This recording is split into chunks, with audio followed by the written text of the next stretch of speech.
इस वीडियो में हम लोग बात करने वाले हैं समांतर चतुर्भुज के क्वेश्चन। तो आइए देखते हैं। यहाँ पर पहला क्वेश्चन लिखा है, कह रहा है समांतर चतुर्भुज संगत भुजा। भैया समांतर चतुर्भुज आप तुरंत बना लोगे। तो कह रहा है इसकी संगत भुजाएं दे रखा है, कितना कितना दे रखा है 30। अगर मैं इसको 30 ले लेता हूँ तो ये कितना दिया है 14 दिया है, मीटर में है।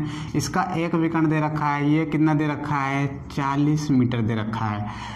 यहाँ पर दिया है समांतर चतुर्भुज का क्षेत्रफल। इसका क्षेत्रफल दो तरीके से निकल सकता है। एक तो ऐसे यहाँ से लंब डाल दो, इसका हाइट ज्ञात कर लो। आप हाइट ज्ञात कर लोगे तब भी आ जाएगा।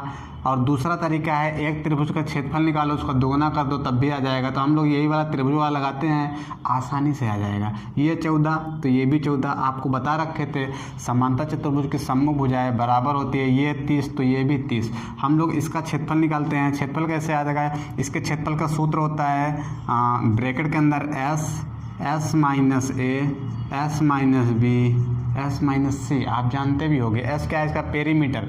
एस बराबर होता है A plus B plus C by 2। सबको जोड़ते हैं, तीनों भुजा को जोड़ते हैं। 70 हो गया। 70 + 80 = 84। 84 के आधा 42। कितना मेरे भाई 42 आ गया एस का मान। यहाँ पर पुट कर देते हैं। ये 42 तो रही करेगा। 30 घटा दिए तो कितना आ गया 12 आ गया। 40 घटा दिए 2 आ गया। 14 घटा देंगे तो इसमें से 8 2 28 आ जाएगा। कितना आ गया 28 आ गया। उसके बाद और हल कर देते हैं इसको। ये 7 गुणता 6 लिख दिए, इसको 6 गुणता 2 लिख दिए, 2 को रहने दिए। इसको 7 गुणता 4 लिख दिए। एक 7 बाहर हो गया, एक 6 भी बाहर हो गया, एक 7 बाहर हो गया, एक 6 बाहर हो गया, एक 2 हो गया, एक 2 हो गया। 2 दूनी 4 6 24, 24 सत्ते 24 सत्ते 7 चौक 28, 2 हो जाएगा, 14 2 16। दुगुना करना पड़ेगा भाई। मेरे इतने का क्षेत्रफल आया है, जब दुगुना करेंगे तब ना उतना आ जाएगा। 8 दूनी 16 6, 6 दूनी 12 1 13 1 3। कितना आ गया 336। कौन सा आंसर हो जाएगा 336 इसका करेक्ट आंसर। आप ऐसे लगाइए, आसानी से आएगा। आप कुछ गणितज्ञ हैं, आपको ट्रिक बताएंगे। क्या ट्रिक बताएंगे आप सुनिए। ये भुजा इसका क्षेत्रफल निकालने में आ सकता है, तो कहेंगे इस भुजा से इन चारों ऑप्शन में भाग लगा दो, जो कट जाएगा आंसर। आप भाग लगाने जाओगे तो ये वाला कटता हुआ दिख रहा है, तो ये वाला आंसर हो जाएगा। फिर वह कहेंगे इससे भी कटना चाहिए, मतलब इससे भी कटना चाहिए, तो ये इसको काट देगा, तो उनके हिसाब से ये भी आंसर हो जाएगा। तो भैया इस सब के चक्करों में ना पड़ो, आप ऐसे लगाओ या फिर इसकी हाइट निकाल लो, हाइट से भी आ जाएगा। वैसे ये सबसे आसान मेथड है। अगला क्वेश्चन देखते हैं। यहाँ पर लिखा है, कह रहा एक समांतर चतुर्भुज की 2 आसन्न भुजाओं की लंबाई। भैया एक समांतर चतुर्भुज बना लो, इसके 2 आसन्न भुजा की लंबाई दे रखा है। कितना कितना दे रखा है 15। तो इसे हम लोग 15 18, ये वाला 15 सेंटीमीटर ले लिए और ये वाला 18 सेंटीमीटर ले लिए। 15 18 है। छोटी भुजा ये है, इनके बीच की दूरी।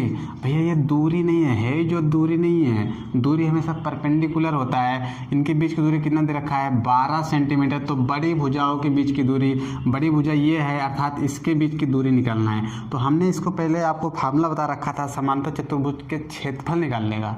क्या होता है आधार गुणा ऊंचाई। तो अगर मैं छोटी भुजा लेता हूँ, ये वाला आधार, तो ऊंचाई ये ले लेना पड़ेगा। तो आधार कितना हो जाएगा 15, ऊंचाई कितना हो जाएगा 12। क्षेत्रफल किसका निकल गया इसी वाले समांतर चतुर्भुज का। अगर मैं बड़ी वाली भुजा ले लिया 18, तो हमको ये वाली हाइट लेनी पड़ेगी, उसकी हाइट h मान लिए। अब भी इसी का क्षेत्रफल निकला, अर्थात दोनों का क्षेत्रफल बराबर है। काटे पिटेंगे तो 2 बार में काटेगा, 3 बार में काटेगा, इसको 5 बार में काटेगा और ये गुणा हो जाएगा। कितना आ गया 10 सेंटीमीटर। इसका करेक्ट आंसर हो जाएगा 10 सेंटीमीटर। अगला क्वेश्चन देखते हैं। यहाँ पर लिखा हुआ है, कह रहा है एक समांतर चतुर्भुज की भुजाओं का अनुपात। जो भुजा है उनमें रेशियो दे रखा है। अगर मैं एक समांतर चतुर्भुज ऐसे बना लेता हूँ, तो इनकी भुजा का जो रेशियो है वो कितना है 4:5। अगर एक ये 5x होगा तो ये कितना होगा 4x होगा। उसका क्षेत्रफल एरिया दे रखा है 100 सेंटीमीटर स्क्वायर। बड़ी भुजा पर तुंगता। भाई ये तुंगता वर्ड जो है ये ऊंचाई को प्रदर्शित कर रहा है। किसको? ऊंचाई को रिप्रेजेंट कर रहा है। तो बड़ी भुजा ये है, तो ये वाली हाइट हमको दे रखा है। हाइट अलग होती है, ये भुजा अलग है। कितना दे रखा है 20 सेंटीमीटर। तो कह रहा है छोटी भुजा पर तुंगता। तो सबसे पहले तो हमको इसका x का मान निकालना पड़ेगा। तो बड़ी भुजा दे रखा है, कितना दे रखा है 5x, उस पर तुंगता कितना है 20 बराबर एरिया आ जाएगा। एरिया कितना दे रखा है 1000। तो 1000 रख देंगे।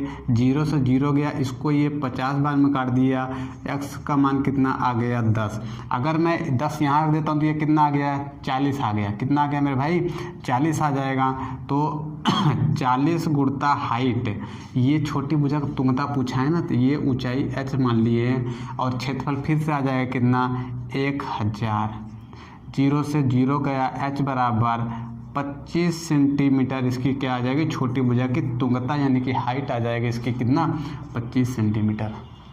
अगला क्वेश्चन देखते हैं। यहाँ पर लिखा है, कह रहा है एक समांतर चतुर्भुज ABCD। भैया एक समांतर चतुर्भुज दे रखा है ABCD, तो ये बन गया भाई ABCD समांतर चतुर्भुज बन गया। AB बराबर ये हमको दे रखा है 24 सेंटीमीटर। मेरे भाई ये छोटा हो गया, बनाने में गलती हो गई, इसको बड़ा बनाना चाहिए था, उसको छोटा बनाना चाहिए था। AD बराबर 16 सेंटीमीटर, कितना है 16 सेंटीमीटर। तो कह रहा है भुजाएं AB और ABA DCA के बीच की दूरी, ये बीच की दूरी दे रखा है, ये दूरी परपेंडिकुलर दूरी होगी अर्थात ये 90 पे होगा। कितना दे रखा है 10 सेंटीमीटर। तो हमसे कह रहा है AD और BC, 17 वही सवाल निकला इसके पहले वाला। तो ये इसकी बीच की ये दूरी पूछा है h मान लो। कितना मान लो मेरे भाई h, इसका गुणा कर दो, क्षेत्रफल निकल कर आ जाएगा 24 गुणा 10 एरिया हो गया, h गुणा 16 फिर से क्या आ गया एरिया। अगर मैं 8 से काटता हूँ, 8 दूनी 16, 8 त्रिक 24, इसको 5 बार में काटेगा पंक्तियाँ 15, h बराबर आ जाएगा 15 सेंटीमीटर। इसका करेक्ट आंसर हो जाएगा ऑप्शन नंबर C। उम्मीद करते हैं आज के सारे सवाल आपको समझ आया तो वीडियो को लाइक करो, शेयर करो, चैनल को सब्सक्राइब करो। मिलते हैं नेक्स्ट वीडियो में।